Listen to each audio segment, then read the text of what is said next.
everyone, I am Alice of KHR Arts and Cloud Orchid Publishing, and today I am going to read Chapter 1 of Geisha Hands.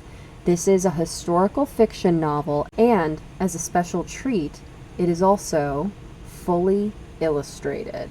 This book is published by Cloud Orchid Publishing, and this was a labor of love. It took 5 years to complete from start to finish, with 3 years of research and writing, and then an additional 2 years to do all 47 illustrations. I also did the cover art. Alright, let's begin, y'all. Chapter 1. The shoji slid open, and the maid bowed and fluttered about to take Katsu, Zori, and Haori. Yukie bowed as Katsu glided over the wooden step and walked up to the table. The white hem of Katsu's yukata fluttered as she seated herself. Yukie hurried to pour the ocha, careful not to spill or overfill the cup. "Yukie!" Katsu snatched her wrist. Yukie struggled not to drop the teapot. "You neglected your nails, I see." Katsu released her hand. Yukie set the pot down, her hands shaking. She bowed her head.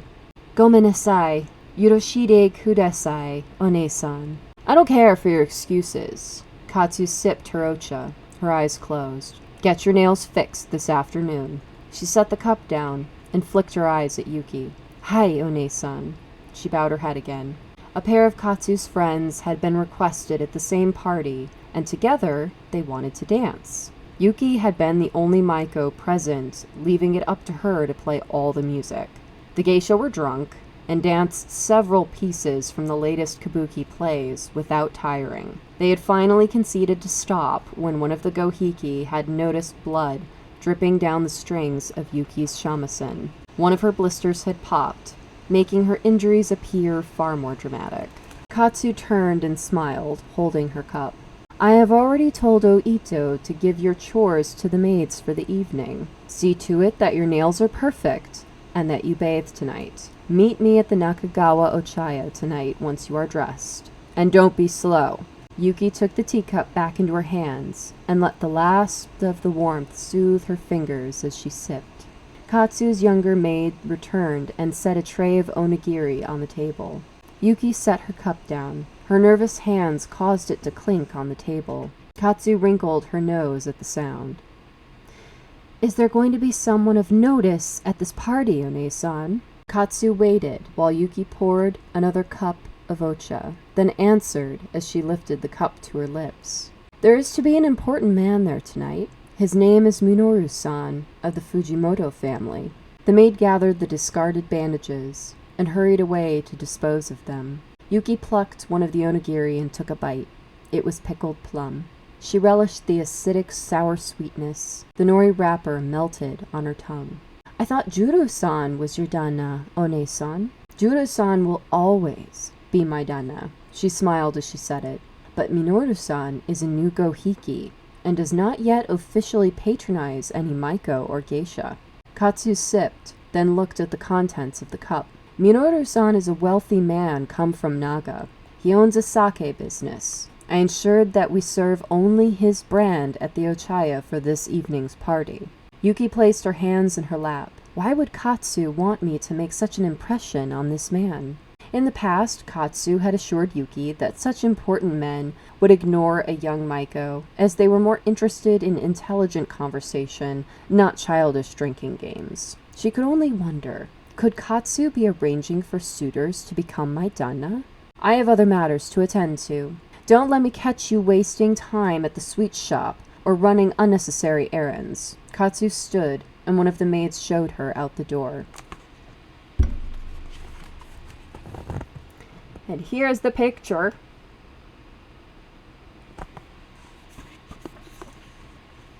Yukie sat, frozen, still hearing Katsu's words. "There is to be an important man there tonight. Minoru-san is a wealthy man." There seemed to be no other explanation for Katsu pushing Yukie to make such a strong impression on a gohiki. "Aren't you coming?"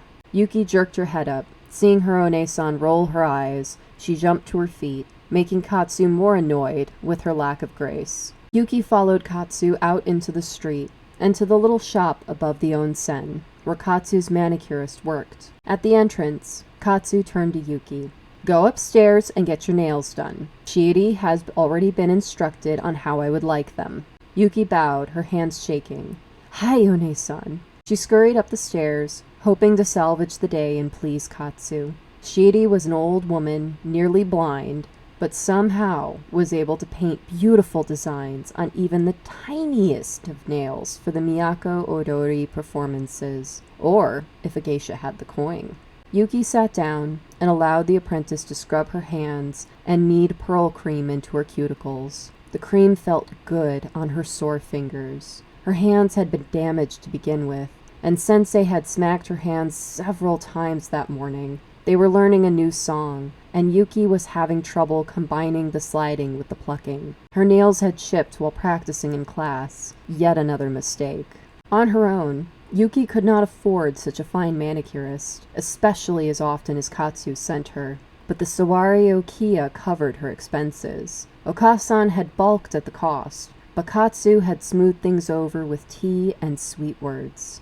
Katsu's success came from her close relationship to her Okasan, as well as her friendship to the Okiya Atatori, Momoko.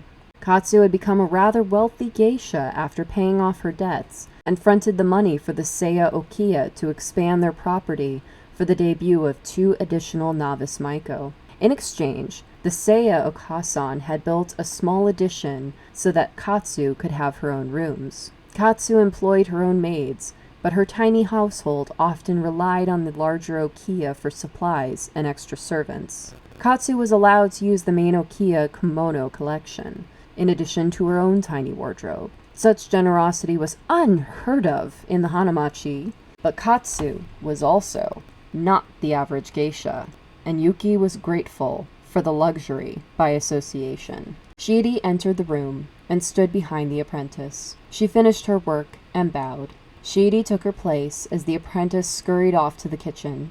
Yukie spread her hands on the table for Shiiri to inspect. The old manicurist took Yukie's hand into her own wrinkled hand. You neglected your nails, I see, like a fishmonger's wife. She said this to Yukie at every visit, sometimes even before Yukie had her hands on the work table. She bowed her head twice. Gomenasai, make my hands fine again. Shiiri nodded and took out her paints. Your One-san tells me that this evening is very important. I will paint blossoms on your nails. Maybe it will be enough to fool those men into thinking your hands are delicate hummingbird fingers rather than those of a peasant.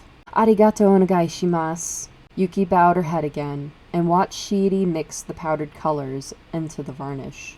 You know, Katsu takes much better care of her nails. A true geisha, Shiiri muttered as she worked. You should be more careful. You are going to be a full geisha soon. People will expect more from you. Here is the picture.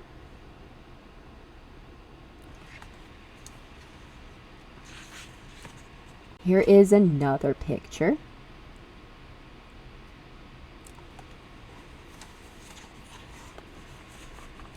Yukie suppressed the desire to sigh. Shiiri's maid came in with ocha, and Yukie watched the old woman sip from a cracked cup. She thanked the gods every day for being tied to Katsu. Without such an influential One-san, Yukie might have been reduced to a household maid by now. Yukie's Okasan had paid Katsu a large sum to take her on as an apprentice. It would have been cheaper for one of the resident geisha to take on Yukie, but both already had apprentices in training, and could not take on more than one at a time. Okasan had seen it as an opportunity to unite the Seiya Okiya with the Sawari Okiya. As always, I endeavor to follow your wisdom, O Shiiri. Yukie looked over her half-finished fingers. The tiny paintings did help draw attention away from the scabs and bruises. The background was pink and faded up to white at the tip.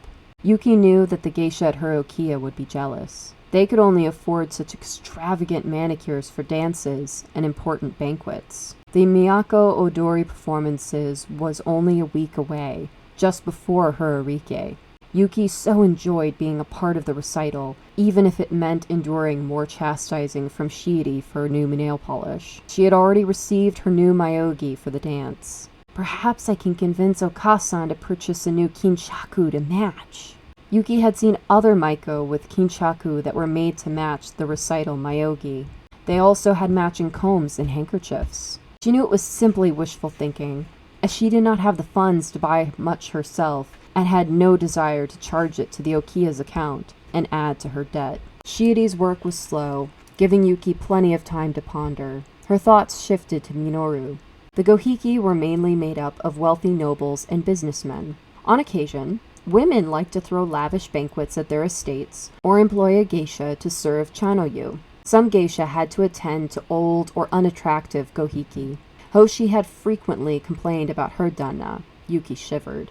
What if he is foul or ill-tempered? Can I truly sit with a smile on my face? Perhaps that is why geisha drinks so much. Shiiri handed Yukie 2 small glass bottles. Yukie had been sitting patiently, waiting for her nails to dry, while Shiiri drank her second cup of ocha. Katsu asked for me to give you these. One is a salve for your damaged hands. The other is a pearl cream to reduce the scarring and lighten the skin. She waved her hand. Katsu said you would be in a hurry today. Yukie nodded. Hi! She thrust the glass bottles into the pocket of her sleeve. Shiiri shooed her again. Go on then. Domo arigato. Yukie bowed and scurried out the door. As she reached the street, she could smell the warm, wet scent of the onsen. It was only the hour of the goat, and Katsu had instructed her to take a bath. Yukie decided she could spare some time for a more luxurious bath than Katsu would have recommended. Alright, y'all, that was chapter 1 of Geisha Hands. I hope y'all enjoyed the reading. I enjoyed writing this novel so very much. This was absolutely a labor of love and took a total of 5 years for me to create. It is a very special book because it is basically a combination of a novel and a textbook, as it has full color illustrations. It also has full translations in the footnotes at the bottom of pages so that you can understand the Japanese words, as well as this also has a glossary in the back that further explains a lot of these different cultural pieces and goes into further detail about different things in the culture and in the story. So I hope y'all enjoyed this video. If you did, please be sure to give it a like, and if you're new, subscribe. All right, y'all, thank you so much for watching. Take care. Bye-bye.